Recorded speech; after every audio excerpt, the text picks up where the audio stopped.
Hi, it's Grandma here, and I'm reading Adam of the Road, and I'm beginning chapter 5, Going to London. And here's the photo.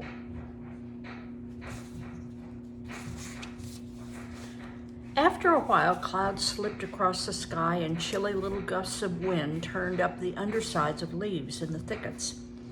The hills flattened out, and field followed wood, and wood followed field in monotonous succession.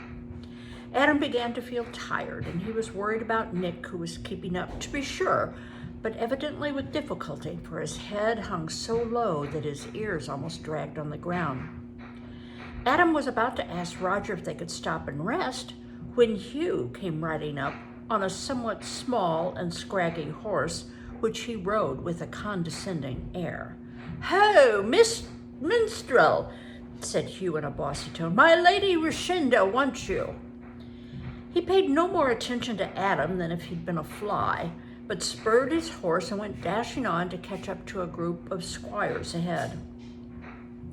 Roger wheeled Bayard about, and Adam called to Nick, and they went back to find the carriage. Adam forgot his weariness and gave no thought at all to Hugh. This was the real business of their lives, his and Roger's. He fingered the thong that held his harp over his shoulder and wondered what tale Roger would choose to tell.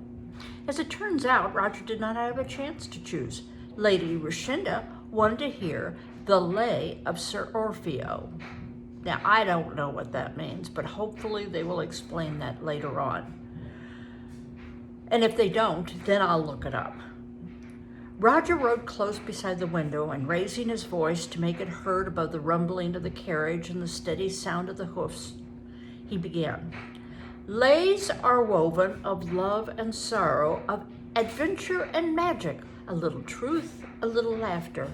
Most of them come out of Brittany, and none the worse for that. Listen, ladies, and I will tell you the story of Sir Orpheo." All right, so we found out that a lay is a story, and it's comes from Brittany. Now, Brittany is an area of France. It sounds like it should be in Great Britain, and indeed, the people who settled Brittany also settled what we call Great Britain. So they are the same kind of people, but Brittany is in France, and they pretty much speak French there. But there is a dialect that is spoken that is very similar to some of the Celtic or Celtic dialects in Great Britain.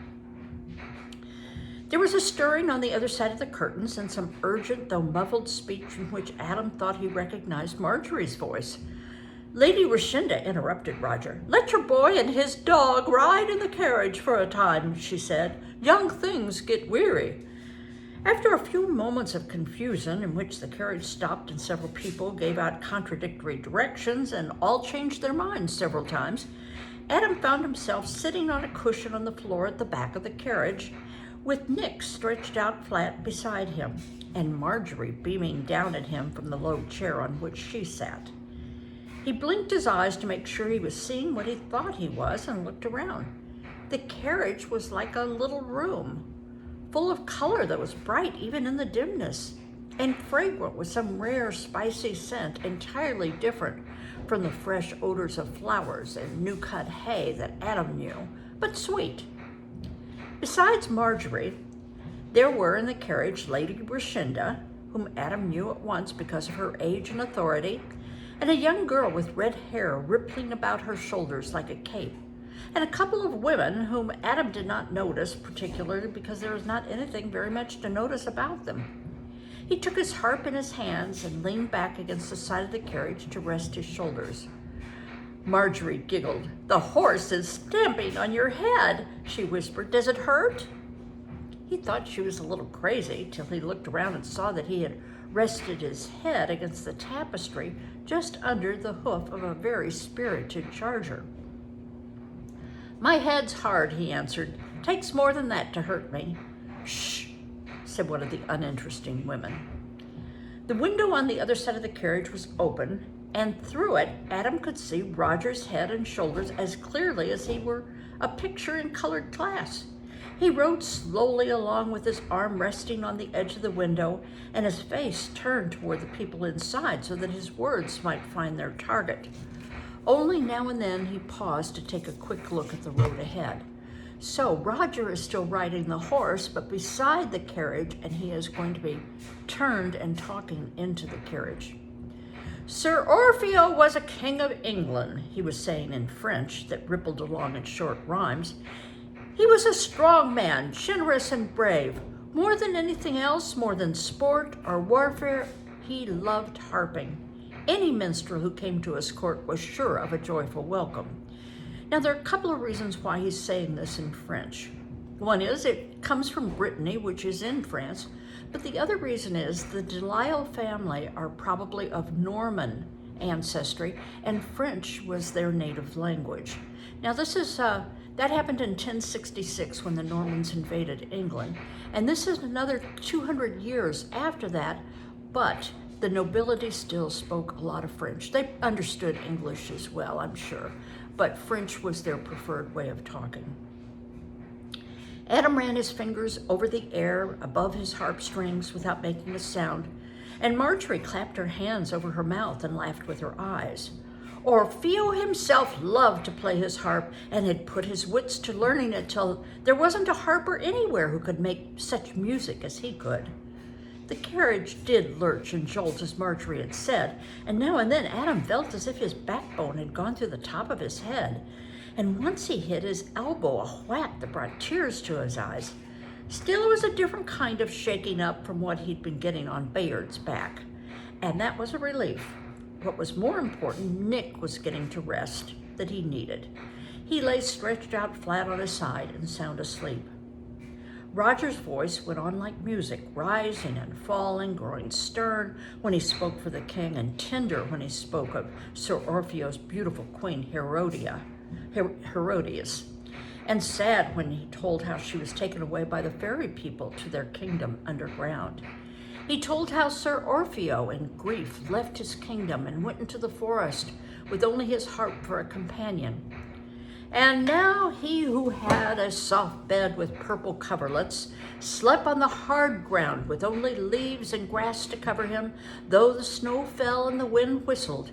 He who had knights and ladies kneeling before him now saw no friendly creatures. Squirrels ran from him, snakes hissed as he passed. All the ladies in the carriage were listening eagerly. Marjorie's red lips were parted and her brown eyes swam with tears. Adam knew the story well, for he had often heard Roger tell it. His eyelids drooped. He forgot about Marjorie and thought Perkin was there beside him. Then he forgot Perkin and thought of nothing at all. An extra big bump woke him up again. He opened his eyes wide, looked around to see if anyone had noticed that he had been asleep. Apparently nobody had. All their faces were turned toward Roger, who had reached the point of the story where Sir Orpheo gets into the fairy king's palace in the guise of a poor harper and offers to play for him. He sat before the fairy king and touched the strings of the harp as only he knew how to do. An idea struck Adam suddenly. He picked up his own harp, just as Roger said. Such beautiful sounds he found there that all the palace gathered round to listen. So merry and sweet was the melody. Adam plucked the strings of his harp. But Adam had forgotten to tune his harp, and furthermore, in his sleepiness and haste, his fingers were awkward. 5 doleful, sour notes fell from his harp strings. Everybody looked at him in amazement. The fairy king said to Sir Orpheo, Roger went on loud, frowning at Adam and smiling at the ladies, "Minstrel, your music pleases us. Ask for anything your heart desires and I will give it to you." Adam, with some dim, sleepy idea of retrieving himself, plucked his harp again. Twink, twink, plunk, plonk. It sounded nasally and disagreeable. Nick sat up and whined. The young girl with the cascade of red hair cried, "I wouldn't give him half my kingdom for that!" And everybody burst out laughing, even Roger. Adam turned red from his collarbone clear up into the roots of his sandy hair. He felt hot and stiff with shame. He fastened his eyes on the floor and he could not have raised them to save his life.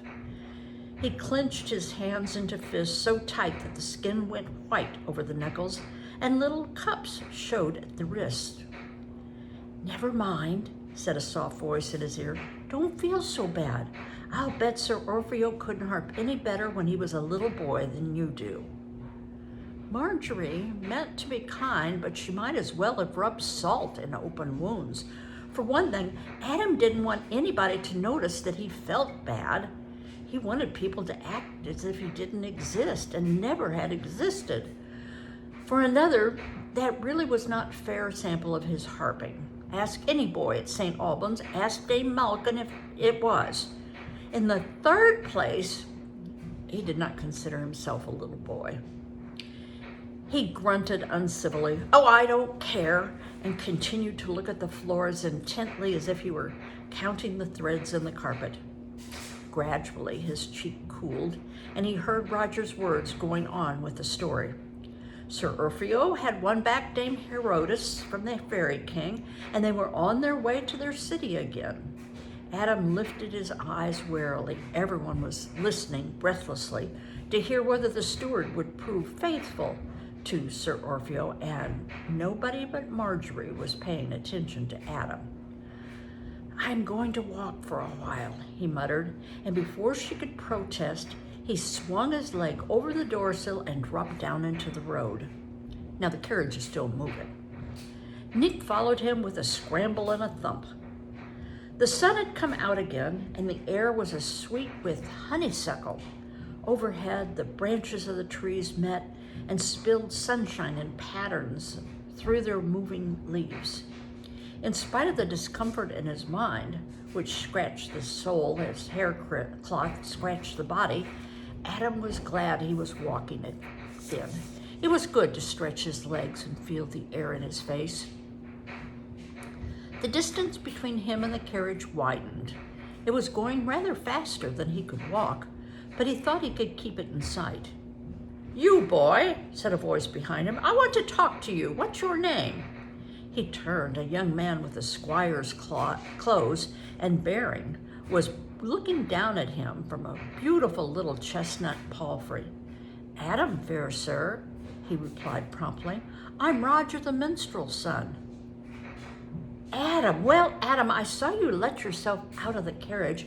Was the Lady Emily in there?" He held his horse to a walk, and he and Adam and Nick went on side by side. "I don't know which one Lady Emily is," said Adam. "She has the sunset in her hair and blue veins at her wrist," explained the squire in a dreamy voice. This was the kind of description Adam was used to meeting in Roger's romances, though he'd never heard anyone speak like that in real life. It must be the girl with the red hair. "Yes, sir, she was," he answered promptly. "She was wearing a green gown made of that new stuff from Italy." "Velvet? What was she doing?" "She was listening to Roger's tale of Sir Orpheo." Adam's face clouded. "And she was laughing at me," he added glumly. "By St. Simon," said the young squire, who swore fashionably by his patron saint, "I'd give one of my hands to make her laugh, or at any rate smile. Why did she laugh at you?" Adam hesitated. Then he told the story. He exaggerated it a little. He played the sour notes on his harp, and he made them sound even worse than they really had. The young squire, who had been looking rather unhappy, threw back his head and shouted with laughter.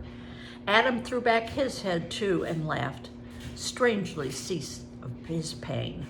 For the first time in his life, he had played the part of an oyster. I wonder what that means. He had taken the bit of grit that was scratching him, that he had embarrassed himself in front of Marjorie, and made something of it that was comfortable to him and pleasing to someone else, like the pearl in an oyster. He had made a valuable discovery, but he did not know it at the time. He only knew that he felt happy again, and he wagged his head a little. We sometimes say, make lemonade from lemons, which means you get something that happens to you that's kind of sour and doesn't sit well with you, and just pretend to make lemonade with it. See here, Adam, since you're by the way of being a minstrel, do you know the song Roger was singing the other day? Come hither, love, to me. Adam knew it well. He sang it. That's it, that's the one. How does it go again? Adam tuned his harp carefully and sang the song again, with accompaniment. The squire joined in. He had a fine, true voice. It was too bad that it wasn't gayer. Indeed, thought Adam, looking at his new friend's long, shapely legs and straight back, his color, his clear profile, fine eyes, thick brown hair. He was so handsome. It was too bad that he wasn't happier. He had a silver flute in his belt, and now he took it out and began to play. He dropped the reins of his horse's neck, and the horse moved to the road's edge and began to crop grass. In the third line of the song, the squire went wrong, and Adam stopped him. No, it's like this. He sang it once, and the squire tried again. This time he got it right. Then they went through the whole thing once more, the squire with his flute, and Adam singing and harping. So Roger, riding back, found them. That's a good boy you've got, Roger, cried the squire. He taught me the song as well as you could have. Well, there's some that can teach better than they can learn, said Roger dryly, and reached down and pulled Adam up to his perch. Adam wriggled till he was comfortable. They rode on together, the squire and Roger, and the squire talked about his falcon, about his flute, about Bayard, whom he much admired, but never once mentioned Emily. After a while, when there was a pause, Adam whispered in Roger's ear, I didn't mean to spoil the lay. And Roger said out loud to Adam's embarrassment, I didn't mind that so much as the way you rolled out of the carriage without even a farewell or have a good day. But never mind, green apples ripen in time. It was afternoon when they got their first view of London, with St. Paul's riding high on Ludgate Hill and church spires pricking the sky above the massed roofs and trees, and the silver Thames looping around the city. The Delisles had their townhouse in the Strand, between London and Westminster. They were considered rather brave to go outside the walls of the city. Only a few of the powerful bishops had inns there, and the Earl Gilbert of Lancaster and his palace, which was called Savoy House, was well fortified.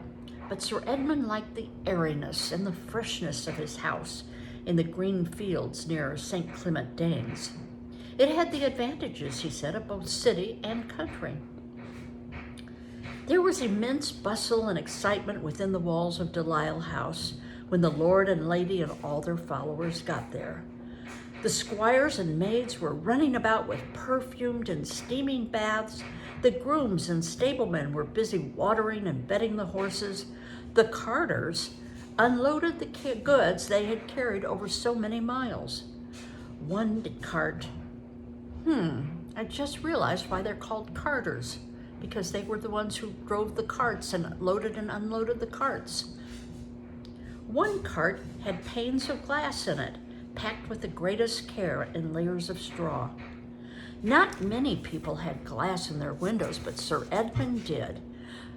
Beautiful glass, some of it painted, and he carried it from one of his house to another as he traveled about. I've never heard of that. Smoke rose from all the chimneys of the kitchen as preparations to feed this crowd of people mounted to their climax. Adam and Roger and Nick had a swim in the river, which made a wide bend just at the foot of the garden. The water felt soft and cool. It was wonderful to look downstream to London behind its wall, and upstream to Westminster, and the towers of the great abbey, and the king's own palace. Adam felt as though all his powers of seeing and feeling and wondering had been stretched almost to the stamping point. When supper time came, though, he had never before eaten in such a vast and beautiful hall among so many fine folk. He could not stay awake to enjoy it. He could not even finish eating the good food that was given him, but crept away into a corner where he curled up on the fresh rushes on the floor and went to sleep with his head pressed close against Nick. Well, I learned a lot in that chapter. I learned that carters load and unload carts. I learned that Delisles are so rich, they carry their windows from house to house with them. And I learned that the Delisles probably speak French. And I already knew where Brittany was. I used to teach geography. Anyway, I hope you enjoyed that chapter. Our next chapter is called A Blush of Boys. And I'm not sure what it is about, but here's a picture to try and, maybe you can figure out from the picture what it's about. But it takes place in London. Bye-bye.